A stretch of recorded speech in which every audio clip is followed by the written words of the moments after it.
Et on est de retour à Champ Kart, mesdames et messieurs, à SRA Karting, en compagnie de Michel Boisclair de Rotax Canada et de SRA Karting et du circuit Mont-Tremblant. En fait, SRA Karting, c'était un peu le base camp du karting au Canada à partir du fait qu'on a eu à l'époque un championnat du monde et il y a beaucoup de choses qui ont évolué à partir de là.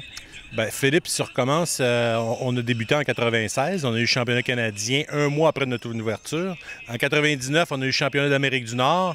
On a gagné même le trophée pour la meilleure organisation mondiale. Et en 2001, on a eu le championnat mondial de karting où est-ce qu'on avait Nico Rosberg, Lewis Hamilton qui est avec l'équipe McLaren Mercedes-Benz. On avait Liudi, Van de Garde et encore plein de pilotes qui sont encore des pilotes d'usine présentement. Beaucoup de pilotes qui sont en voiture en DTM et ainsi de suite.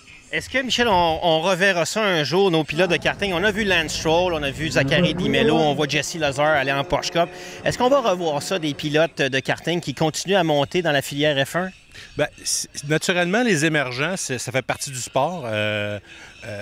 C'est toujours le 1/10 de 1% qui passe. Et donc, automatiquement, on dit toujours, c'est peut-être le dernier qui est passé, mais à chaque fois que le dernier est passé, on se demande s'il va en avoir d'autres. Il y en a toujours eu d'autres, parce qu'il y a une passion du sport automobile au Canada. On le voit encore avec le Grand Prix qui a été renouvelé pour 10 ans, puis je pense que ça reflète l'intérêt des gens. Naturellement, on n'a plus le support qu'on avait corporatif dans le temps avec la compagnie Players, qui n'est plus là. Donc, c'est beaucoup plus difficile d'avoir une filière. Donc, les jeunes doivent travailler très fort. Je suis encore beaucoup en contact avec Alex Tagliani, dont son père travaille ici.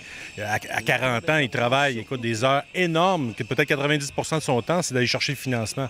Donc, c'est difficile de trouver le financement, mais encore, quand les gens sont bien positionnés, ils peuvent toujours percer. Ouais. On voit Lance qui est rendu dans la filière Ferrari, et puis on a les émergents. Tu parles de Jesse en Porsche, on parle de Zachary. Il ne faut pas oublier non plus aussi Nicolas Latifi qui court en Formule 3 et qui a fait l'année passée la pole à Spa-Francorchamps. Et ça m'amène à te parler encore, parce qu'on est allé l'année dernière à la Nouvelle-Orléans et avant, on est allé au Portugal. Cette année, il y a une finale Rotax, le Grand Final, le mondial.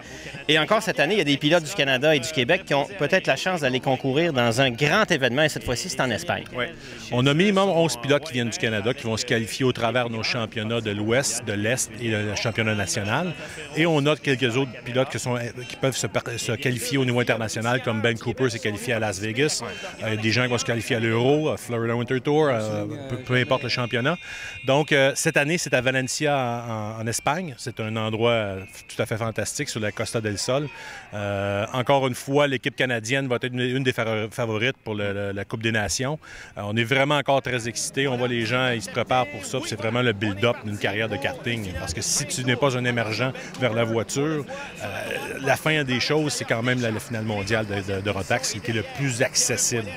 Et en terminant, si on revient sur ce circuit de SRA Karting qui a quand même plus d'une trentaine d'années maintenant et qui son design perdure dans le temps. C'est un endroit où on a toujours des courses magnifiques.